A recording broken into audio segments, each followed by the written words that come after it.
আজকে ইসলামের ইতিহাসের এমন একজন মহান ব্যক্তি সম্পর্কে আমরা আলোচনা করতে চলেছি, যাকে মহান আল্লাহ তাআলা সারা বিশ্বের বাদশাহ বানিয়েছিলেন, যিনি চিরজীবন বেঁচে থাকার জন্য আবে হায়াতের সন্ধানে গিয়েছিলেন। একদিন বাদশাহ জুলকারনাইন ইসলাম প্রচারের উদ্দেশ্যে কোনো এক অজানা পথ ধরে কোথাও যাচ্ছিলেন। যেতে যেতে তিনি অনেক কথাই ভাবছিলেন।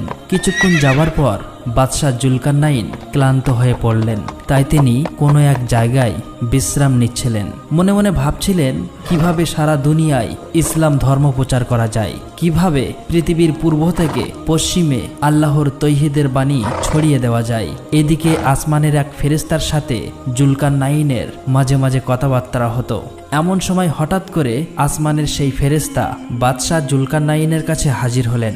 সালাম দিয়ে বললেন, হে বাদশাহ জুলকারনাইন, এত গভীরভাবে কি ভাবছেন? তখন বাদশাহ জুলকারনাইন বললেন, আমি সারা জীবন